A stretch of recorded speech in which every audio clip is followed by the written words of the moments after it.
स्वागत है आपका फ्रीडम एक्सप्रेस में। मैं हूं अंजर उबारी। बिहार में चुनाव की तैयारियां जोरों शोर से चल रही हैं। एक तरफ एनडीए अपनी तैयारियां कर रहा है तो दूसरी तरफ महागठबंधन जो कांग्रेस आरजेडी के साथ चल रहा है वो अपने रणनीति को लेकर के बहुत तेजी से आगे बढ़ रहा है। आज हम बिहार के चुनाव पे बातचीत करेंगे। बिहार में कांग्रेस की क्या कुछ रणनीति रहेगी, किस तरह से चीजें आगे बढ़ेंगी, उन तमाम पहलुओं को हम जानने की कोशिश करेंगे।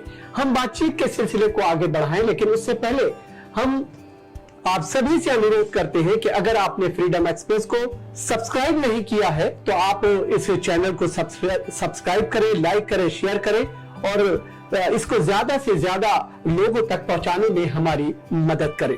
तो सिलसिले को आगे बढ़ाते हैं। आज हमारे साथ पूर्व केंद्रीय मंत्री इस वक्त मौजूद है, राज्य मंत्री हैं तारिक अनवर साहब, कांग्रेस के वरिष्ठ नेता हैं, महासचिव भी हैं, सीडब्ल्यूसी के अहम सदस्य हैं। आज वो हमारे साथ हैं और चूंकि बिहार से आते हैं तो जाहिर है बिहार में चूंकि चुनाव है, ऐसे में जिम्मेदारी बनती है कि हम बिहार के मुद्दों पर बातचीत करें, बिहार के समस्याओं पर बातचीत करें। आज उन्हीं से तमाम पहलुओं को हम जानने की कोशिश करते हैं। तारिक साहब, बहुत बहुत स्वागत है आपका फ्रीडम एक्सप्रेस पे। तारिक साहब, सबसे पहले आपसे हम ये जानना चाहेंगे कि जिस तरह से बिहार में चुनाव की तैयारियां चल रही हैं, कांग्रेस भी अपनी तमाम तैयारियां कर रही है, ऐसे में जो गठबंधन है आपका कांग्रेस आरजेडी और जो छोटे दल हैं उनके साथ जो आपका गठबंधन है, अगर इस पूरे गठबंधन को देखा जाए तो यहाँ पर कोई फेस उस तरह से इस बार जो है नजर नहीं आ रहा है।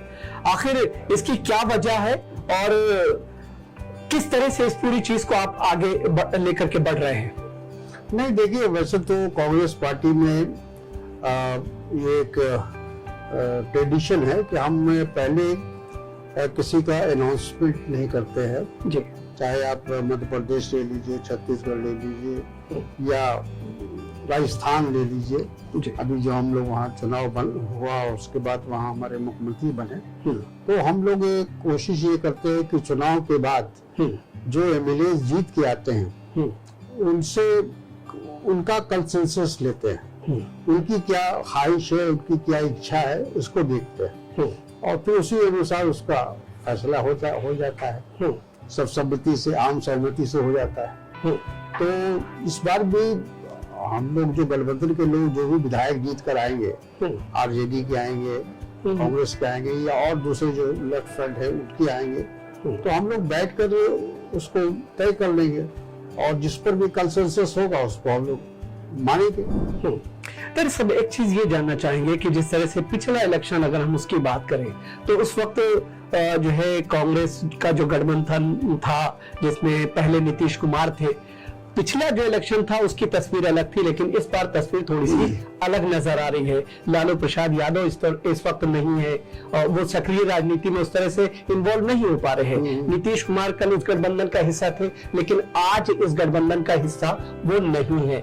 ऐसे में कहीं आपको ये लगता है कि ये जो आप चुनाव में जा रहे हैं, कहीं कोई मन में इस तरह की चीज है कि हार की कोई इस तरह की संभावना आपको दिख रही? नहीं, देखिए, वहाँ ये जो सरकार है जी, पिछले 5 साल, 1 साल निकाल दीजिए, 1 साल वो हम लोग के साथ रहे नीतीश जी, लेकिन वो 13-14 महीने के बाद वो उन्होंने पासा पलटा और भारतीय जनता पार्टी के पास चले गए वो, और भारतीय जनता पार्टी के साथ मिलकर सरकार वो चला रहे हैं। तो उसके पहले भी नीतीश जी थे, तो पिछले 15 साल से वो लगातार हुकूमत में हैं, चीफ मिनिस्टर हैं। बिहार में हमको लगता है कि वो दूसरे ऐसे शख्स हैं जिनको इतने लंबे अरसे तक सीएम बनकर, मुख्यमंत्री बनकर काम करने का मौका मिला। लेकिन जब हम लोग पूरे 15 साल का एक आकलन करते हैं, उसका जायजा लेते हैं, तो पता ये चलता है कि 15 साल में ऐसी कोई उपलब्धि जिसको ये कहा जाए कि उससे बिहार की उन्नति हुई हो, बिहार आगे बढ़ा हो, बिहार में रोजगार के अवसर खुले हो, बिहार की आमदनी बढ़ी हो, बिहार पर कैपिटा इनकम ठीक हुआ हो, या स्वास्थ्य के क्षेत्र में ले लें शिक्षा के क्षेत्र में ले लें तो कहीं भी कोई ऐसी उपलब्धि नहीं है जिसका जिक्र नीतीश जी कर सकते हो, ये जिसका दावा कर सकते जैसे हो। जैसे पिछले इलेक्शन में प्रधानमंत्री नरेंद्र मोदी जब वहां पर गए तो बड़े ही ड्रामाई अंदाज में उन्होंने एक बहुत बड़े पैकेज का ऐलान किया और बहुत ही ड्रामाई अंदाज में उन्होंने ये तक कहा कि जो है कहते कितना दे बाकायदा की स्टाइल उन्होंने अपनाया। बिल्कुल, बिल्कुल। और उस वक्त जो है लालू प्रसाद यादव ने एक मजबूत तरीके से उसका जवाब दिया। बिल्कुल ठीक है। अभी यहाँ पर जो है क्या कहते हैं, जिस तरह से ये कहा जाए कि प्रधानमंत्री ने एक कोसी प्रोजेक्ट को लेकर के जो रेल प्रोजेक्ट उसको मंजूर किया है, उसका उद्घाटन कर दिया है, कितनी बड़ी चुनौती है ये?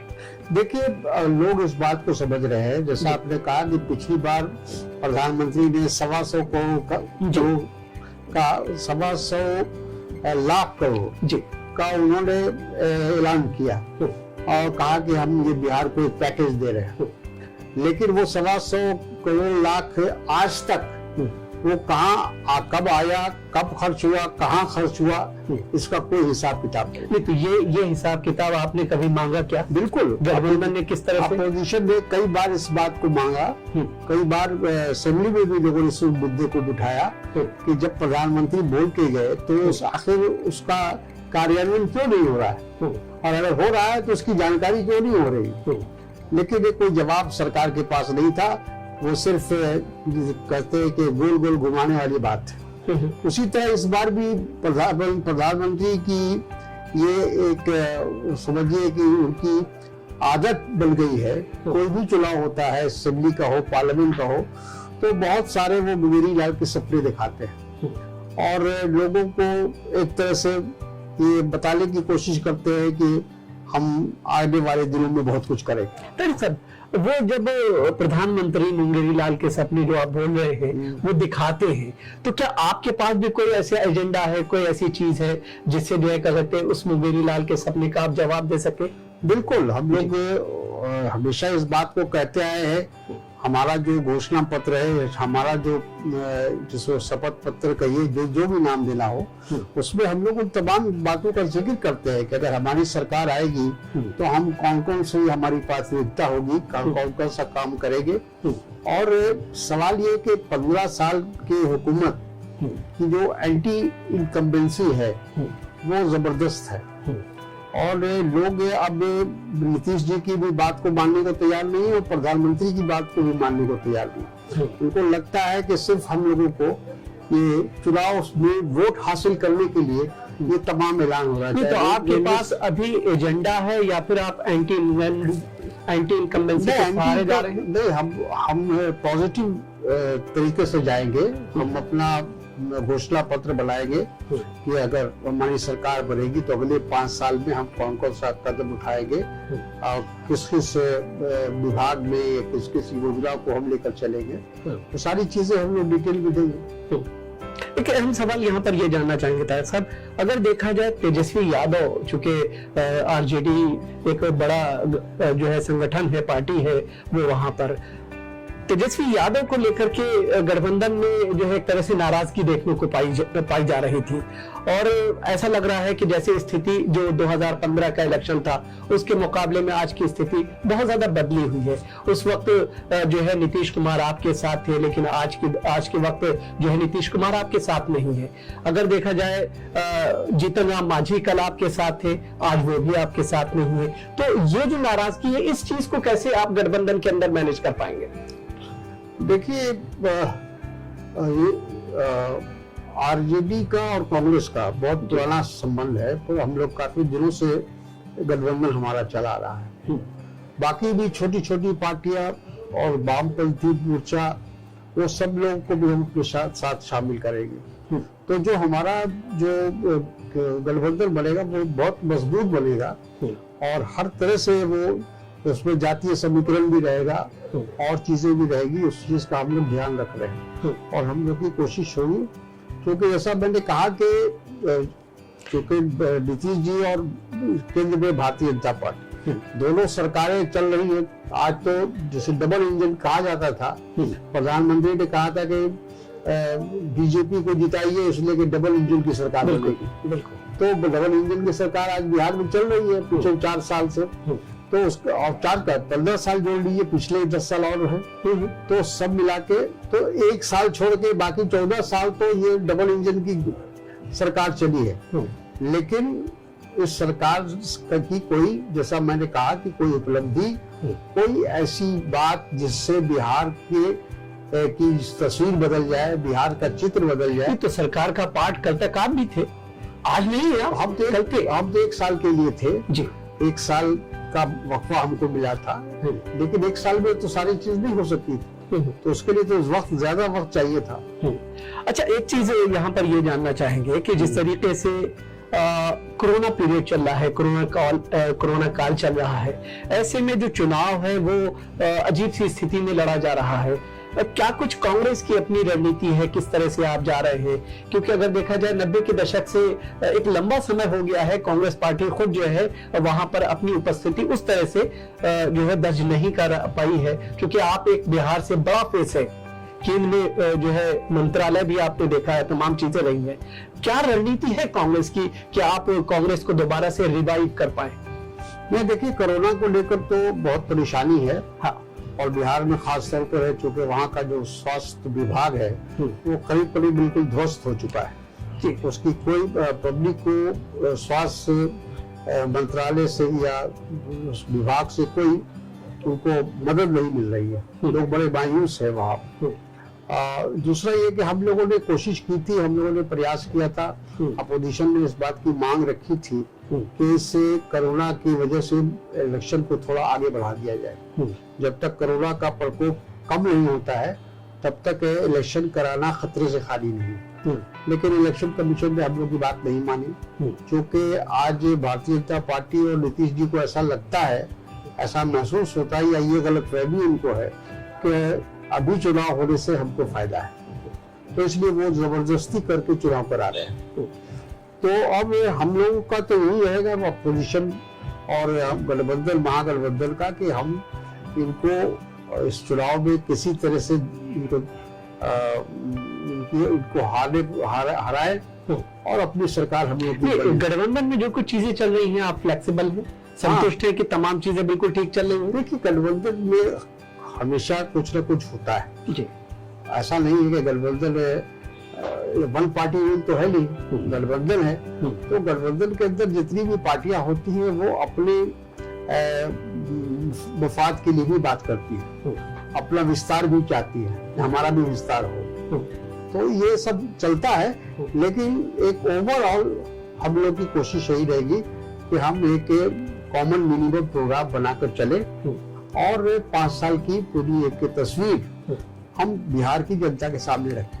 अच्छा तारिक साहब, एक चीज ये जानना चाहेंगे कि पिछले इलेक्शन में अगर हम देखें, एनडीए की तरफ से, जैसे आरएसएस की तरफ से एक आरक्षण का मुद्दा लाया गया था, जिसको बहुत अच्छे अंदाज से लालू प्रसाद यादव ने जो है उसको कैश कराने की कोशिश की और बहुत हद तक वो कामयाब भी हुए थे। लेकिन इस बार जो है, चूंकि कोई ऐसा मुद्दा है आपके पास कि जिसको लेकर के आप जाएं, चूंकि लालू प्रसाद यादव जैसा व्यक्तित्व अभी आपके बीच में नहीं है जो उस चीज को कैश करा पाए, तो लालू यादव जी की कमी तो खलेगी, उसमें कोई शक नहीं है। लेकिन हम लोग मुद्दों को उठाएंगे, बहुत सारे मुद्दे हैं, एक मुद्दे नहीं है।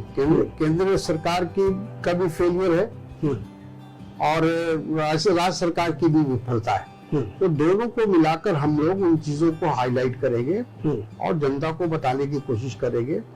नोटबंदी से कितना फायदा हुआ, कितना नुकसान हुआ, ये बताएंगे। जीएसटी से कितना नुकसान फायदा हुआ, वो बताएंगे। कोरोना को जो उसको झेलने के लिए या उसका सामना करने के लिए जो चीजें, जो कार्रवाई होनी चाहिए थी, सरकार को जो कदम उठाना चाहिए था, उसमें कितनी कोताही रही, जिसकी वजह से आज पूरा हिंदुस्तान झेल रहा है। आज दुनिया में हम कोरोना में लगभग नंबर 1 होने वाले हैं। तो ये सब चीजें हैं जिसको हम लेकर जाएंगे जनता के बीच में। तो कोई पर्टिकुलर है, बेरोजगारी है, जो हमारे मुल्क की जो इक़्तिसादी, ये तो जनरल मुद्दे हो गए। पर्टिकुलर कोई मुद्दा है? पर्टिकुलर जहाँ तक के रिजर्वेशन का सवाल है, रिजर्वेशन तो सब लोग इस बात को जानते हैं कि आरएसएस रिजर्वेशन के फेवर में रहेगी। वो आरक्षण आज नहीं तो 10 साल के बाद अगर उनकी हुकूमत रहेगी तो वो आरक्षण को समाप्त करके रहेगी। तो ये जो रेलवे प्रोजेक्ट को लेकर के बिहार में जो अनाउंसमेंट हुआ है, उसका तोड़ आपके पास है क्या? नहीं, उसका तोड़ यही है कि ये एक धोखा है। और जब चुनाव 1 महीने के लिए बचा है तो आप रेलवे प्रोजेक्ट दे रहे हैं, आप दूसरे प्रोजेक्ट्स दे रहे हैं। तो अगर आपको ये काम करना था तो 5 साल पहले क्यों नहीं किया? जब आपकी सरकार बड़ी थी तो उस वक्त क्यों नहीं इन चीजों के लिए कदम उठाया गया? तो ये तो सीधे सीधे लोगों को एक तरह से धोखा देना है, उनके बीच में भ्रम पैदा करना है। अच्छा, एक चीज ये बताइए तारिक साहब कि क्या तेजस्वी यादव जिस तरह से बिहार में चीजें चल रही हैं, आपको लगता है कि एक बेहतर मुख्यमंत्री के तौर पर के उभर करके सामने आ पाएंगे? देखिए, तेजस्वी यादव को यहाँ पे सवाल है, डिप्टी सीएम के पद पर वो रह चुके हैं, अपोजिशन लीडर आज हैं वो बिहार में, तो एक अच्छा अनुभव तो उनको प्राप्त हो गया है इस 5 साल में। नहीं, मान लीजिए अगर सीटें आपकी ज्यादा आ जाती है तो सीएम के दावेदारी आप करेंगे? ज्यादा नहीं आएगी, क्योंकि वो ज्यादा सीट पर वो लड़ेंगे, हम कम सीट पर लड़ेंगे। पिछली बार भी ऐसा ही हुआ था कि वो 100 सीट पर लड़े थे, हम 40 सीट पर लड़े। तो उसी तनासुब से हम लोग इस बार भी चुनाव लड़े। तो ये माना जाए कि जो है क्या कहते एक तनासुब बना करके आप इस तरह से आगे बढ़ रहे हैं। बिल्कुल। लेकिन पिछला इलेक्शन, उसमें सीएम का कैंडिडेट आप देते हैं, इस बार आप जो है किसी तरह का कोई कैंडिडेट का फेस नहीं बढ़ाते हैं, वजह क्या दिखती है? पिछली बार देखिए, नीतीश कुमार पहले से मुख्यमंत्री थे, उस पद पर थे, इसलिए कोई दिक्कत नहीं थी, कोई परेशानी नहीं थी। अभी क्योंकि जैसा हम लोग जा रहे हैं इलेक्शन में, आरजेडी ने अपना मुख्यमंत्री का उम्मीदवार घोषित कर दिया है। उन्होंने तेजस्वी यादव को मुख्यमंत्री का घोषित किया है। अब हम लोग इलेक्शन के बाद कांग्रेस पार्टी, जाहिर है कि जब हम गठबंधन की सरकार बनाएंगे तो जो सबसे बड़ी पार्टी होती है उसका ही मुख्यमंत्री बनेगा। अच्छा, आपको लगता है कि जिस तरह की परिस्थितियां हैं इस वक्त, कोरोना काल है, इसके साथ साथ जो है लालू प्रसाद यादव भी इस वक्त जो है सक्रिय राजनीति में नहीं है, आपको लगता है कि जो है आप जीत की तरफ बढ़ पाएंगे उस मजबूती के साथ?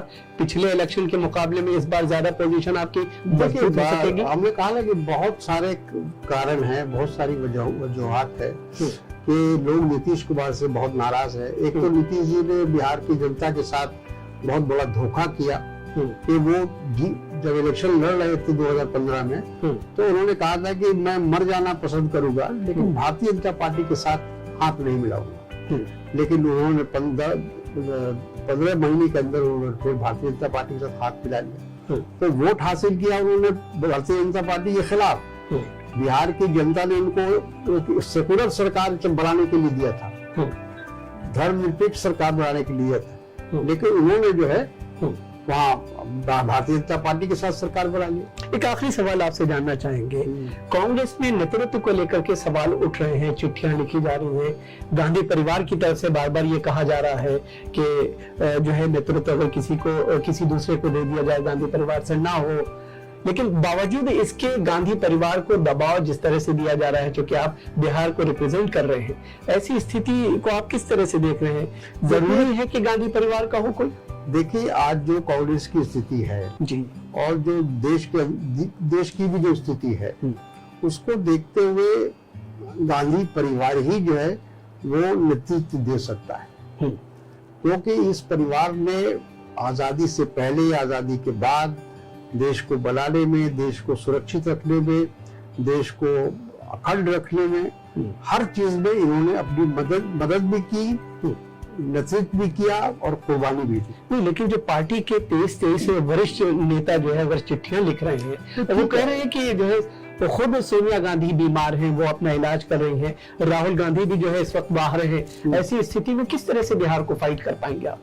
नहीं, देखिए, बिहार के लिए तो और कांग्रेस पार्टी में कोई नेतृत्व की उस तरह से सेकंड लाइन, थर्ड लाइन की कोई कमी नहीं है। बहुत सारे लोग हैं जो कांग्रेस पर काम कर रहे हैं और लोग इलेक्शन में उनकी सेवाएं ली जाएगी, वो काम करेंगे। जहाँ तक है राहुल गांधी जी का सवाल, राहुल गांधी जाएंगे, इलेक्शन कैंपेन में भी जाएंगे। उन्होंने खुद ही कहा है कि जहाँ जहाँ हमारी जरूरत होगी हम जाएंगे। चलिए, बहुत बहुत शुक्रिया। ये थे तारिक अनवर साहब, जिनका मानना यह है कि बिहार में हम मजबूती के साथ जाएंगे। परिस्थितियां जरूर चेंज हैं, इस वक्त बदले हालात हैं, लेकिन मुकाबला किया जाएगा। इस प्रोग्राम में फिलहाल इतना ही।